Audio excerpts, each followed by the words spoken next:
Space News 69. Hello, thank you for being here with me once more. I hope you are very well today. This is Marie, with another edition of Space News. Welcome to my channel.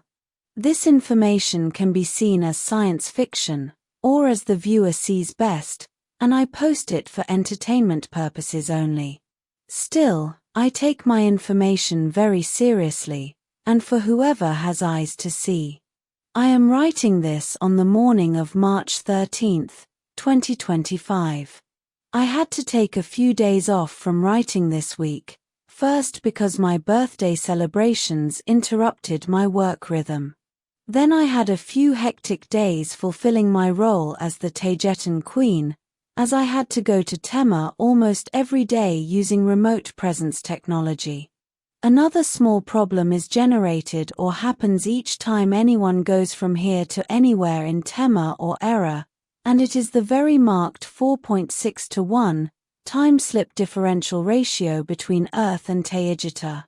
This means that 1 hour there translates into nearly 5 hours passing on Earth or near Earth, where I am now physically. This has made us see the need to create some means of calculating the time-slip differential between the two places to increase our efficiency, and so far the only possible way is to program a computer to do the calculations, but no one has done so yet. Another thing that is making my going to Tema to fulfill my duties as the Queen much slower is that we saw the need to increase all security around me, even while using remote presence technology, which is extremely safe as you are only a high-definition hologram on the other side, because of a bothersome incident I suffered just a few days ago.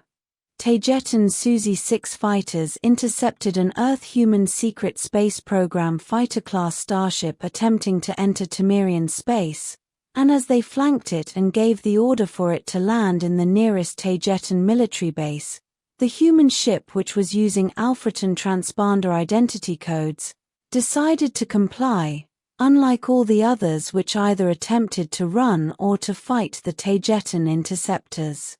It was forced to land in the military part of the spaceport south of Toleka city in Tema.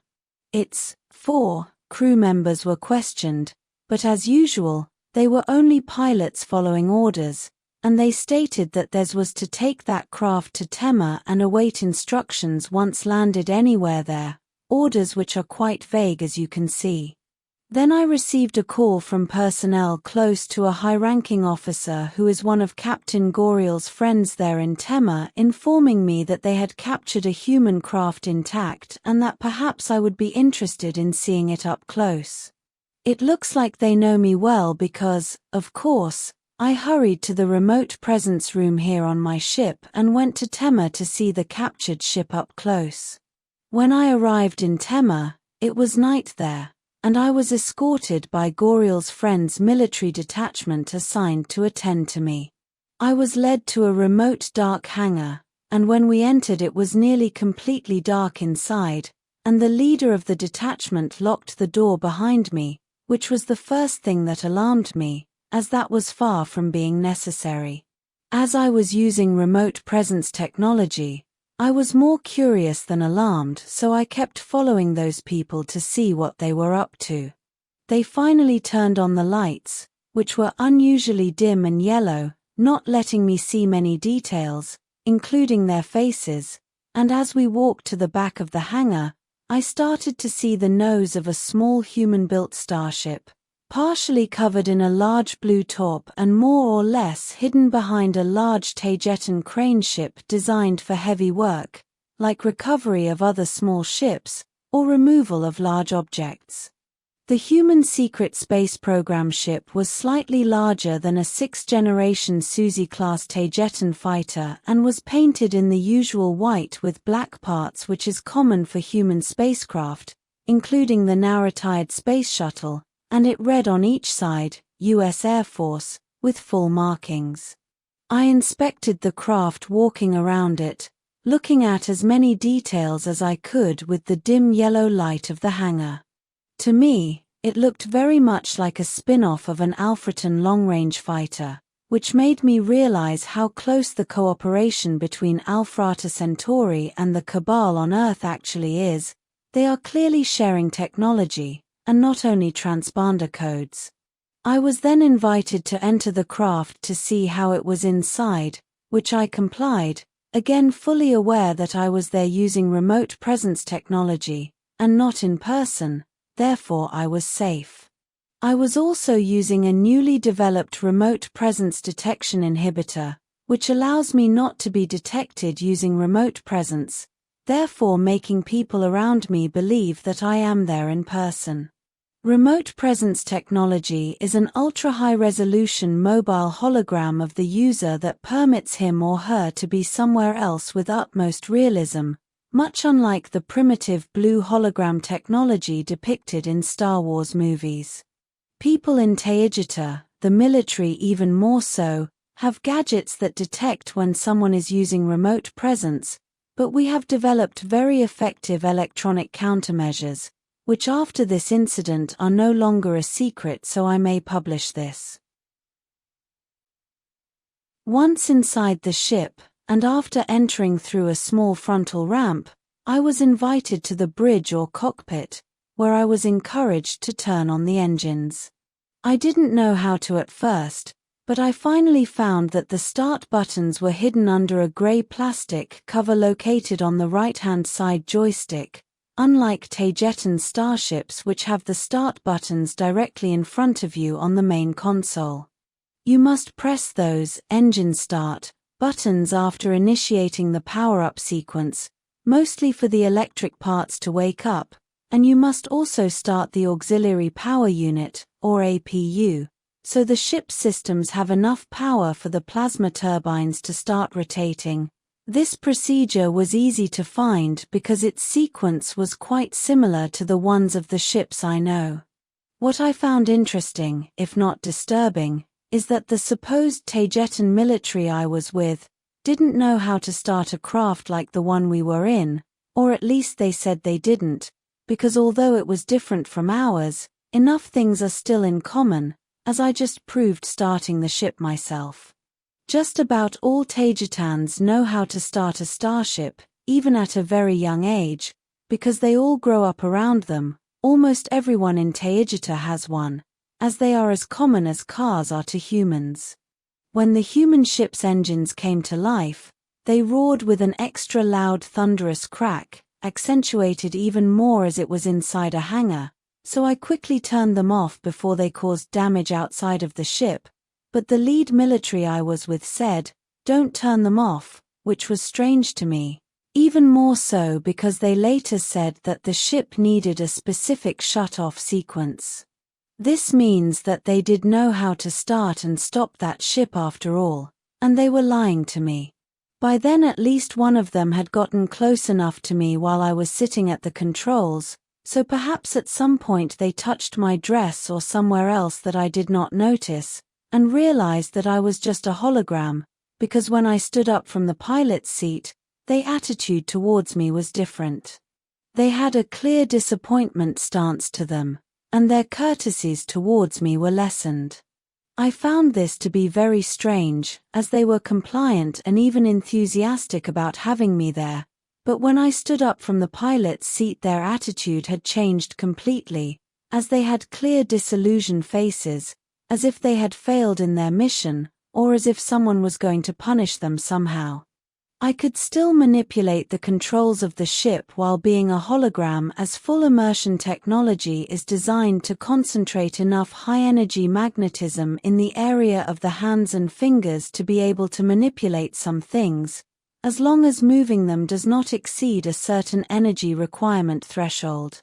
It can semi-materialize necessary parts of a body using energy-frequency vibration modulation that observes similar principles described in the theory of manifestation. Fed up with all this, and feeling unsafe and insulted, I said goodbye and proceeded out of the ship, and I walked to the entrance door of the hangar, where the main military man I was with opened the locked door for me, and I walked out towards a wheeled vehicle waiting for me, which took me to the High Council's building, where I exited from remote presence, as that place is my usual point of entry and exit.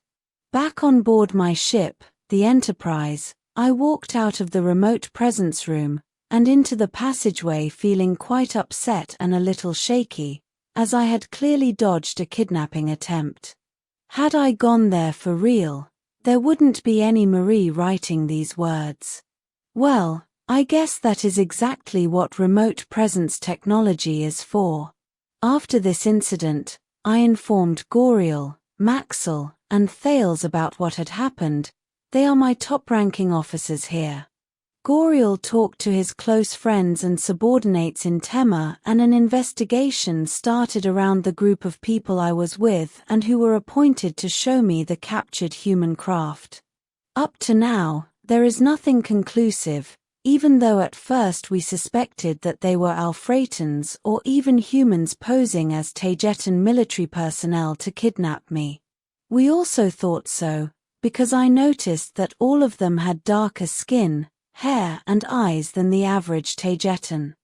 There are darker-skinned Taygetans, Algeria on board the starship Sardaklea for example, but they are in a minority, and having so many of them in the same military unit is suspicious at the least, as no racial separation exists in the Taygetan military, or anywhere else there. Even I am in the minority as I have dark brown eyes, although my hair is much lighter in color than the AI-enhanced images of me I am forced to use in these videos. During the investigations, it turned out that all the personnel there with me that night were indeed Taygetans, yet they could still be crooked ones working for the dark side. They were all fired from the Taygetan military for breaking critical security protocols around the Queen, and 2 of them were interrogated by the Hyadian Urmah detachment permanently posted in Toleka City. You know how persuasive those cats can be.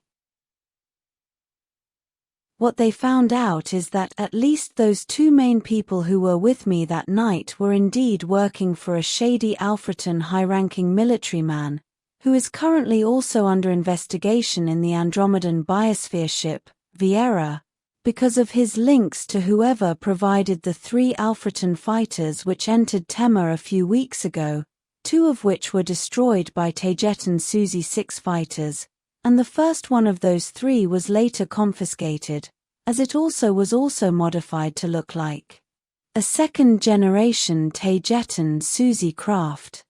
Right now, those 2 Taygetan militaries will remain under arrest for the attempted kidnapping of the Queen, and the intact human spacecraft will remain as part of the Taygetan inventory as it may come in handy sometime in the future.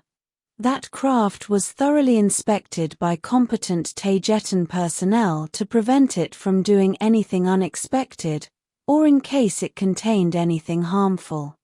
All this incident has started a purge and an exhaustive revision of all military personnel of Taygeta, especially those with a high rank or that have critical security posts, and especially those assigned to escort me when in Taygeta, even if I am only there by remote presence. While I was there I was never in real danger, at least not physically, yet all this did get to me emotionally quite a lot, as I could see how vulnerable I could be if I made a mistake. After all, the Cabal did place a bounty on my head. It always hurts to see and notice those people who don't like me. Yet I know I will not make such a mistake as I am fully aware of the dangers I can be exposed to, and this incident alerted me and my loyal military and friends to step up all security protocols even more, to the point that now, the safety protocols are equally as high around me, regardless if I am using remote presence, or I am anywhere for real. This also makes it even harder to detect whether I am using remote presence or I am physically there, as the new electronic countermeasures that prevent anyone from knowing if I am there for real or just a hologram, are very effective and foul-proof.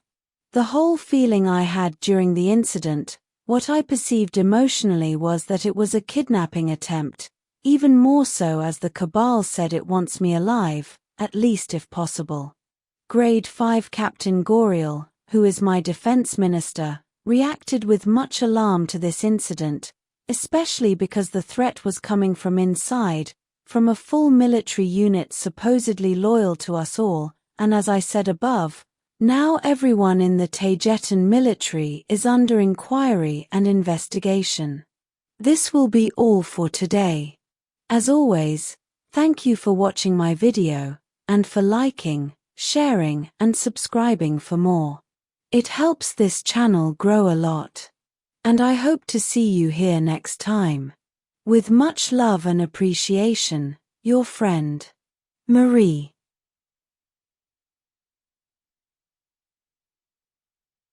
Message from the CIC.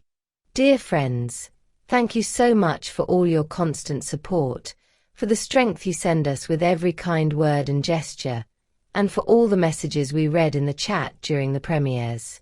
Thank you for the birthday greetings to Marie and all the members of the Taygetan teams. We want to remind you that neither Marie nor any Taygetan is on any social media, platform, app, or email, nor on Twitter, Instagram, Facebook, WhatsApp, Telegram, etc. Our Queen Mary only has her 2 YouTube channels, and is nowhere else. Swaruu Official in Spanish and English, and Swaruu Official, with 2F, only in English, although it is currently on mothballs. The CIC teams have their own accounts to moderate these channels. Any other channel or person asking for money or cryptocurrency in her name or on behalf of the Taygetan people is not Marie. They are opportunists who want to profit from her information. Never use any donation link that does not appear directly on Marie's channel. Thank you all for watching the videos, for listening, and for appreciating her effort and perseverance. Thank you for your support. This week, Marie needed to focus on things in Tema. We love you all so much. A big hug to all of you, dear friends. CIC teams.